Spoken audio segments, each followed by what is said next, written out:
This is the new Range Rover Sport. It's assembled in India. And let's get one thing out of the way. That Sport moniker, it's not in the same brigade as the RSQ8 or the Porsche Cayenne. No, this is Range Rover's way of telling you that this is the sportier twin of the full-fat Range Rover. This is more compact, a bit more aggressive, but not as aggressive as the Germans that I just mentioned.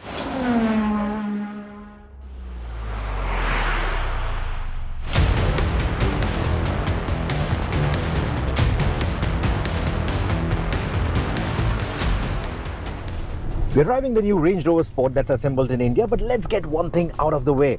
The Sport moniker, don't let that fool you. It doesn't belong to the same brigade from Germany like the RSQ8 or the Porsche Cayenne. Not really. Think of this as a more athletic variation of the full-fat Range Rover. It's still posh.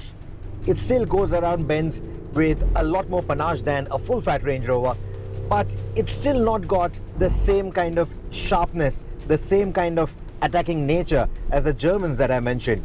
But at the same time, it still has plenty of luxury so that your sense of entitlement is safeguarded. Yes, I did mention assembled in India. It feels almost as surreal as trying to look for a Yorkshire pudding in Karol Bagh and finding it. But it's still got all the trappings of British indulgence, but in a more approachable, a more accessible package. And let's keep the Evoque out of the picture. Compact in Range Rover terms means that it's still over 5 meters long, it still weighs over 2 tons. This one is under 3 tons though, about 2.5 tons, which is still featherweight by Range Rover standards. And under that really tall bonnet is the Ingenium straight 6 3-liter diesel, not the 2-liter nonsense that some car makers give you and still charge you over £1 crore for it. No, this is proper 3-liter madness. It's got 350 PS of power, and because it's a turbo diesel, 700 Newton meters of torque. 700. I mean, I get it. You're still raising eyebrows. It's over 2.5 tons. I just said that. So it needs all that power, it needs all that torque to move it. I agree. But contrary to what you would expect, it doesn't move as slowly as a government file on a Friday evening. It does have the go. Land Rover claims 5.8 seconds 0 to 100. Our test, even in these wet conditions, 6.5 seconds with all the tires squealing. So yes, there is drama, there is a lot of pace, and you will love it. The straight 6 layout here pays dividends. Silky refinement, effortless grunt, and a quiet murmur at cruising speeds that makes petrol heads reconsider their love for petrol. But at the same time, it knows that on Indian conditions, you might have to suddenly slow down while having all that fun, because there could be plenty of potholes on the way. Which is why you do get air suspension, which even in its dynamic setting still offers a very pliant ride. So even if you were to suddenly come to a halt like I did while having fun, there's still enough give in the suspension to protect your spinal cord.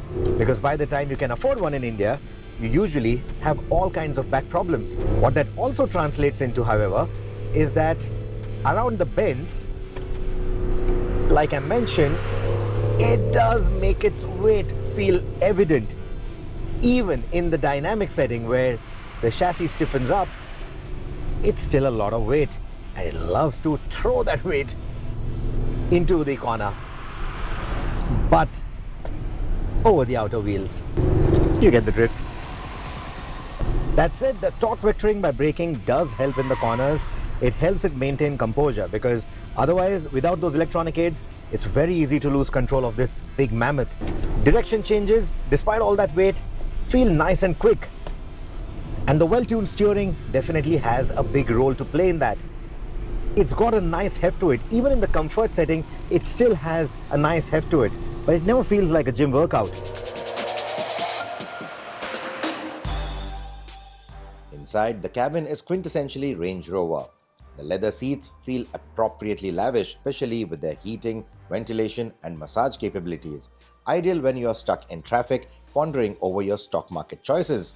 The interior detailing, the dual-tone headlining, that massive 13.3-inch curved PV Pro touchscreen, it all reiterates the luxury without getting all liberous on you.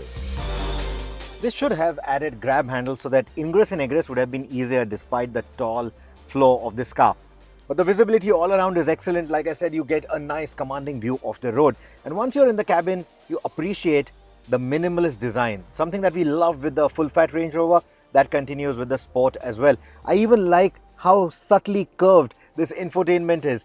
Adds a touch of sophistication. The materials, as you would expect, are amazing. Be it the materials on top, in the not so common touch points, or even these fabric panels in the door, they all feel top-notch and expensive. And even in terms of the storage, even in terms of the space management, everything is just top-notch. So while I may say that the Sport is the compact sibling of the Range Rover, it doesn't feel compact in here at all. Same is the case with the rear seat as well. Standout features: the 3D surround camera, the adaptive cruise control, steering assist, they all reduce city chaos, while the 22-inch wheels and dynamic exterior package give it the street cred in abundance. At the back, you do get a bit of a recline function so that you can nicely relax. Knee room is not too bad. This is the seat completely extended backward, and despite that, the knee room is not too bad at all. Headroom is also quite good. You get this little spine in between for a glass roof, but it adds that airy feel, adds a bit of robustness to the design, and I quite like it. You get AC vents on your head. That's not something that I'm a big fan of. I would have preferred them to be in the B pillar, because after a hot day at work, if you're coming in here and you have the air blowing on your head, it can just end up giving you a headache. So that's not something that I'm a big fan of. Now, foot space is quite good, and I think a PlayStation 5 can easily fit in there. Why am I referring to that? Well, because I get two screens. They only get HDMI inputs, so I can easily add a PlayStation 5, make my phone give it some internet, and then enjoy all the audio without any chaos from the outside, because these are noise cancelling headphones. So overall, I think this is a nice place to be in and goes with the sportier vibe of the Range Rover Sport. From an Indian perspective, its 900mm wading depth is reassuring. Consider our annual monsoon adventures. The standard inclusion of 4-zone climate control with cabin air purification Pro feels less like luxury and more like survival essential, especially if you are from Delhi.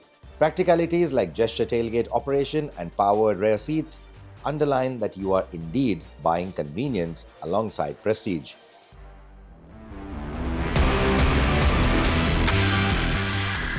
But truth be told, you're going to be spending most of your time in the rear seat of this car. And while we keep blaming the Indian infrastructure for not the most ideal driving conditions, including the pothole roads, etc., one good thing that may happen is the trade agreement between UK and India. So these locally assembled models might just become even more accessible. We'll have to wait and watch. Sure, it's not an outright bruiser like the Cayenne Turbo or the RS Q8, but it doesn't need to be. The Range Rover Sport elegantly marries comfort and capability with just enough sportiness to remind you it's not just another bulky luxo-barge. And made in India, perhaps that's the ultimate cherry on what is a very British cake, because nothing says Empire Strikes Back like assembling one of these crown jewels in our own backyard.